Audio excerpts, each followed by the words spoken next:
that introduction. Senator Lauren V. Legarda, DSUD Secretary Jose Rizalino Acosar, MMDA Chairman Romando Artes, Pasay City Mayor Imelda Calixto Rubiano, Philippine Reclamation Authority Chairman Attorney Alexander Lopez, Federal Land President Thomas Mirazol, FLI Chairman Sir Alfred T., fellow public servants, guests, ladies and gentlemen, good afternoon to all of you. Assalamualaikum warahmatullahi wabarakatuh. It is my honor and pleasure to welcome you to today's event, marking not just one, two, but three important milestones: the launching of the Local Government Support Fund Green Green Green project and the inauguration of the Rojas Boulevard Promenade Project Areas 1 and 2 and the groundbreaking ceremony of the Rojas Boulevard Promenade Project Areas 3 and 4. There is truly a significant step towards making our communities more livable, sustainable, and interconnected through green infrastructure. Armed with first-hand experience in dealing with the adverse effects of climate change, we, especially in the government, have a role to play in mainstreaming green and sustainable initiatives that will help usher economic growth and social development.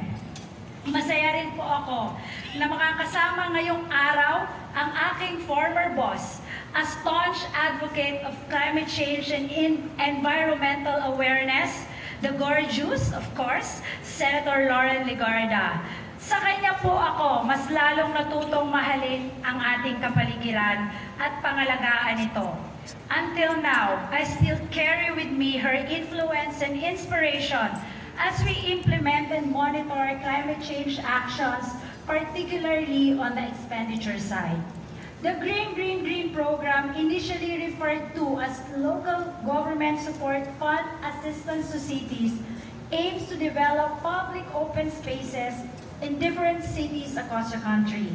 This program is likewise aligned with President Ferdinand R. Marcos Jr.'s Build Better More program and adheres to the priorities of the Philippine Development Plan 2023 to 2028.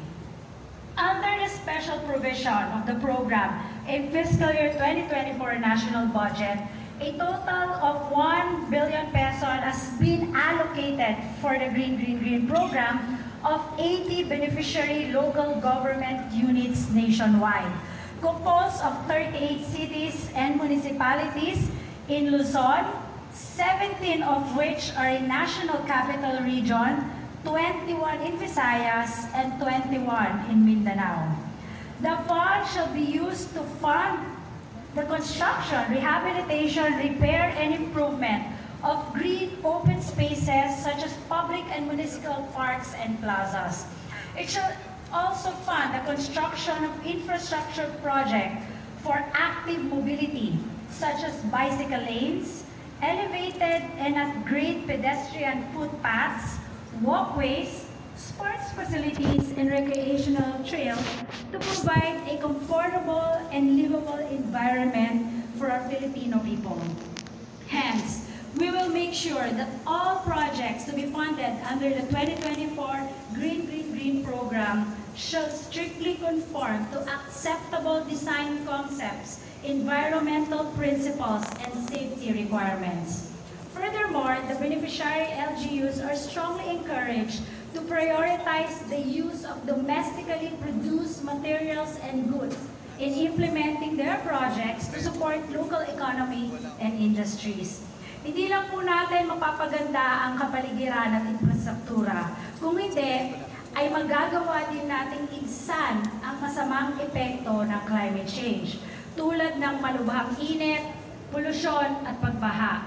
Malaki po ang maitutulong nito sa ating mga komunidad, lalo na sa pagpapabuti ng kalusugan at kalidad ng pamumuhay ng ating mga kababayan. With the launch of the Green Green Green program and today's inauguration of Rojas Boulevard Promenade Project, we are able to take huge steps towards fulfilling the President's goal of a bagong Pilipinas. where every Filipino is committed to the improvement of life in the community, involved in contributing to the maintenance of a healthy ecology, and devoted in providing secure environments that will benefit future generations. Through our collaboration and partnership, and by employing a whole-of-nation approach, we are unlocking the potential of each municipality and city for development and progress. Indeed, we come together, incredible things can happen. Together, we can create sustainable communities where everyone has an opportunity to thrive. It is through collaboration and partnership that we can build a more inclusive and sustainable future for all Filipinos. Maraming salamat po. Mabuhay po tayong lahat. Mawilahi tawfiq walidaya. Assalamualaikum warahmatullahi wabarakatuh.